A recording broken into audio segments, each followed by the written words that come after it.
Morning, y'all. Welcome back to another jaywalking experience. Kind of lost track on what number I'm at now, but regardless, we're back with another episode. Thanksgiving weekend just passed. I hope everybody out there had a great Thanksgiving. And when I say we, I mean me and the wife, did the turkey trot on Thursday, and it was an absolute blast. Definitely was one of the cooler, if not coolest races I've done yet. I didn't do it last year.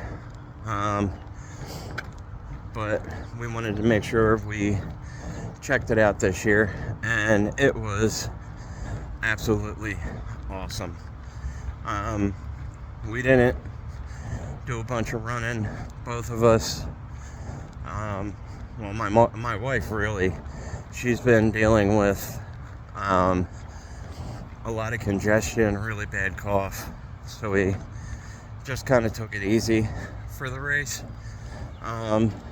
And that was like most of the race did the same. Most of the people there. Wasn't a whole lot of people actually running, but just, it was awesome. There was so many people. It was easily the biggest race that I've done yet.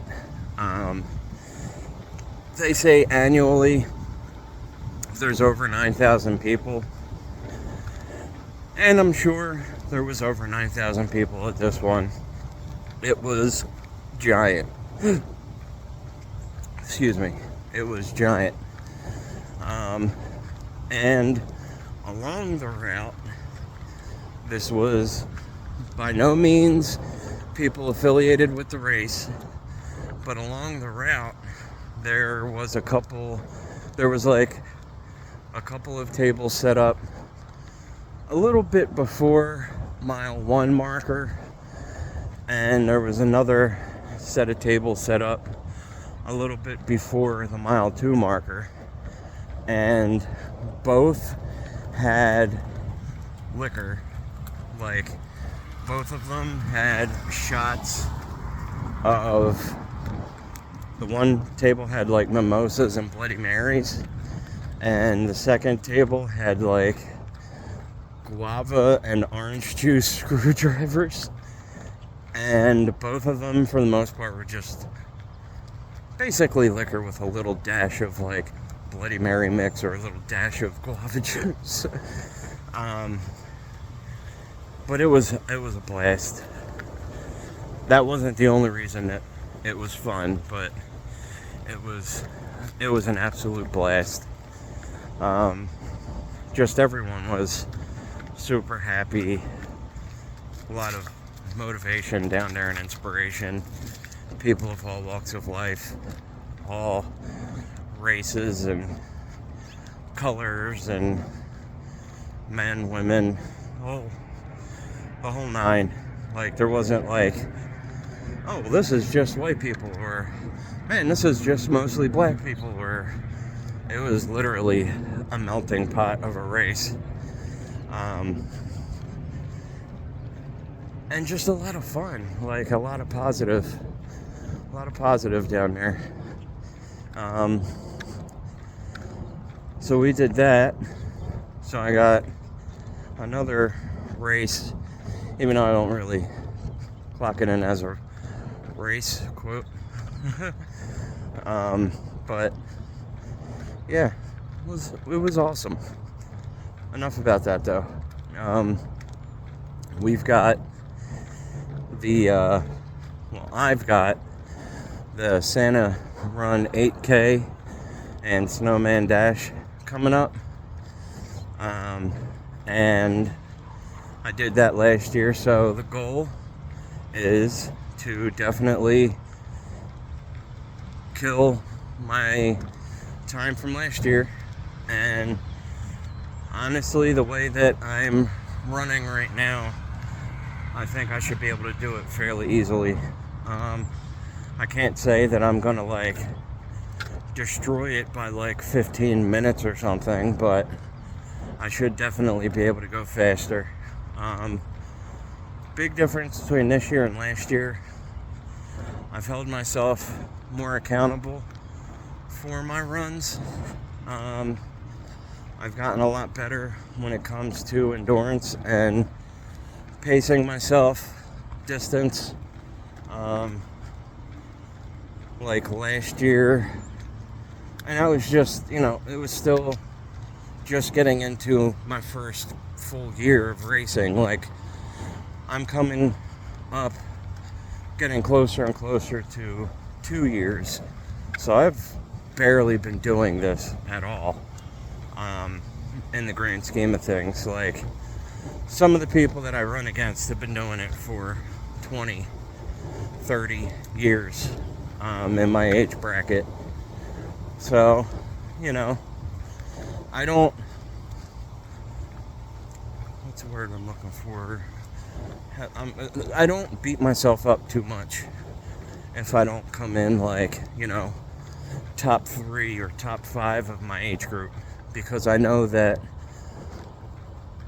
a majority of the people that I'm running against have been doing it for a long time, which is why I was like so excited when I've placed in my age group before.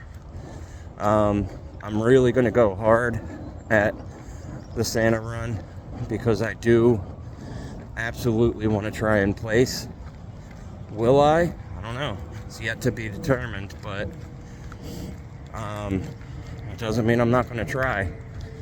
I haven't done a lot of that this year, trying to place. When it happened before, it just happened by happenstance.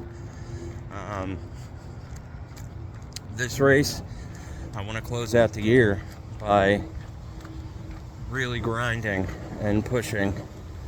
My training runs now are, like I said, I'm holding myself more accountable. Before, excuse me, before my training would be, going as hard and as fast as I could and then walking. What I changed the past few months is stopping that. I've been following the Garmin coach for training for a half marathon. My half marathon's not until February, but the Garmin coaching is I think it was like 15 weeks or something like that. Like, when you train for this stuff, you don't only train for a couple weeks, especially when you're doing longer distance races. You train like further out, because you're trying to develop multiple different skills. You're not just running out there to run. Now some people may, like, not everyone is competitive like that, but for myself, I'm constantly trying to improve my time, and it's a constant race against me. Like, that's some of the info I've tried to put out there before is, don't compare yourself to everyone you find online, because in a lot of cases, you're just going to end up disappointing yourself. Because when it comes down to it, a lot of people online are, not all of them, so don't take this, incorrectly, but a good portion of people online are pushing just a false persona. Look at some of the models that post up their pictures on Instagram and everything. Look how many people Photoshop their stuff. Look at the Kardashians. for instance, who is it, Chloe, is constantly being called out for manipulating her pictures to the point where she doesn't even look like a human being sometimes. And it's just ridiculous. Pushing false personas, and then we turn around and beat ourselves up because we're trying to hold ourselves accountable to a level that these people have us perceiving that is just not even achievable by their own standards. And what does that do for the rest of us? Like, when they're literally pushing false personas and like literal photoshopped pictures, what does that do for someone like me or you, you know? Now, some people out there definitely 100% put in the work, time, effort, blood, sweat, tears, whatever you want to say, and deserve the recognition. You know, people like Dean Karnazes and Camille from Run Camille, like, these are people that are out there setting and breaking records and putting in the time and effort. And I may have pronounced the names incorrectly, but who cares? Hopefully you get the point. Like, these are people that are actually pushing. Eliud Kipchoge, like, these are guys and girls that have pushed themselves their entire life and excel in their fields. And then you got other people that just don't and lie about it. That's why I have such an issue with, like, some of these bodybuilders that, and like movie stars and stuff that push these just unobtainable physiques. Like, and it's not to say you cannot obtain it, but where I say unobtainable, I mean by, like, without enhancement, without the use of drugs. Like, you know, how can I say it without putting names out there? One of these days I'm just going to start name dropping, because, I mean, these people need to be held accountable to this stuff. But look at some of these people that play superhero roles, right? You've got someone who has never in their entire life been known to have any kind of a muscular physique, who then 6 months later is absolutely jacked and has a chiseled jawline and is obtaining a physique that is impossible to do without enhancement. And I know you're going to have the occasional people out there who are just going to, you're just saying that because you're a hater. Like, no, I'm saying it because that is reality. And some of these fans are so obsessed that rather than looking at reality, they just want to take what they see on a movie screen and assume that is reality, when in actual reality it's not. Like, if you got someone who's in their mid to late 30s or even 40s that goes from, I don't want to say like obese at all, because they really weren't, and if you haven't figured it out, well, put a couple things together. But they were always known for not being, they're more of an nerdy type. And then less than a year later, they're like, cover of Men's Health magazine. Like, I'm sorry, but you don't get 10, 15 years of muscle mass added to your body in that amount of time without enhancements. It's the truth.